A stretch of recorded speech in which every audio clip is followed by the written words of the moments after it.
Madame Maya Akari pour le groupe Paris en commun. Madame la maire, mes chers collègues, l'urgence écologique nous contraint à réfléchir différemment, à trouver des réponses efficientes au service de la transition écologique de Paris. Le chemin vers un Paris décarboné est long, mais nous n'en sommes pas au début. Notre municipalité a déjà montré à maintes reprises son engagement écologique.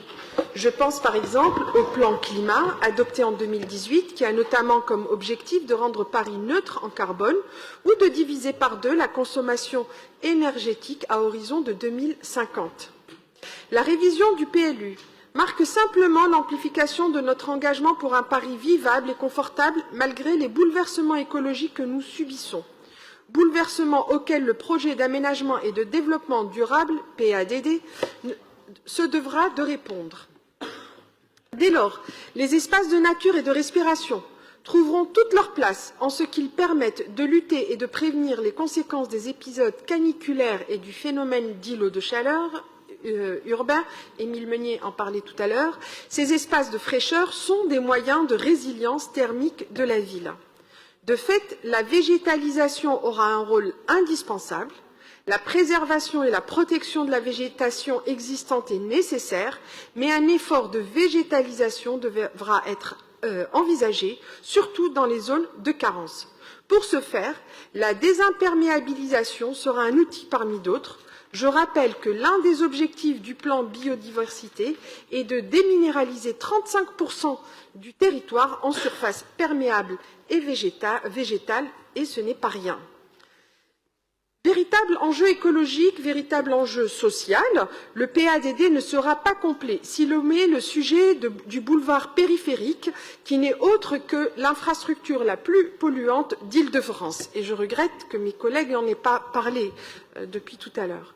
À l'origine de 37% des émissions de dioxyde d'azote et de 35% des émissions de particules fines, cette infrastructure est nocive tant pour l'environnement que pour la santé de ses riverains.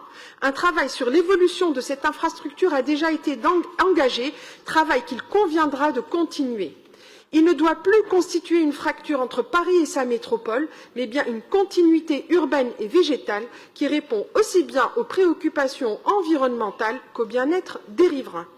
L'urgence écologique est là, mes chers collègues, et celle-ci ne doit pas éclipser les priorités sociales néanmoins.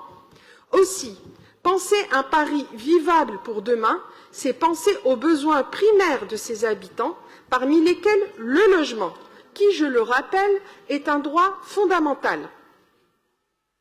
L'objectif annoncé en la matière, dans le support de débat, est double et je m'en réjouis. Développer une offre de logement diversifiée et permettre un accès durable à un logement décent, quelles que soient les ressources ou l'origine des personnes.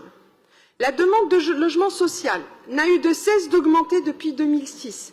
Elle a plus que doublé en 14 ans, alors que sous l'effet de la loi SRU, le parc social s'est agrandi, puisque depuis 2001, ce sont plus de 110 000 logements locatifs sociaux qui ont été financés à Paris.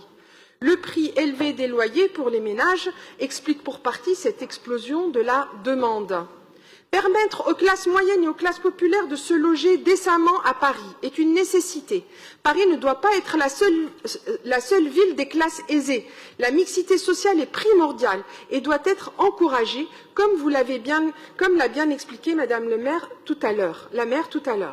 Et je voudrais rebondir sur les propos de mon collègue Jean-Pierre Lecoq sur la densité. Certains pensent qu'en construisant davantage de logements, on participe de la densification de la ville.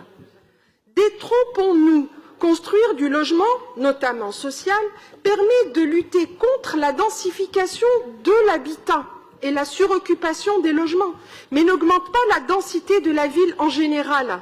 La preuve en est, nous avons augmenté significativement le nombre de logements sociaux à Paris ces dernières années, sans que toutefois sa population n'ait augmenté. Si nous ne construisons pas davantage de logements, l'attractivité de Paris est telle que les gens ne vont pas la quitter pour autant, mais ils vont continuer à s'entasser dans des logements exigus. Pour cela, différents leviers peuvent être envisagés.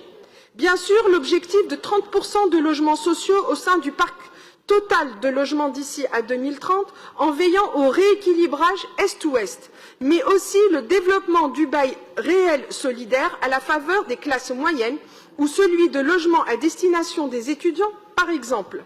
Cela signifie donc qu'il faudra créer des logements à la fois via le renouvellement urbain, mais aussi via la construction.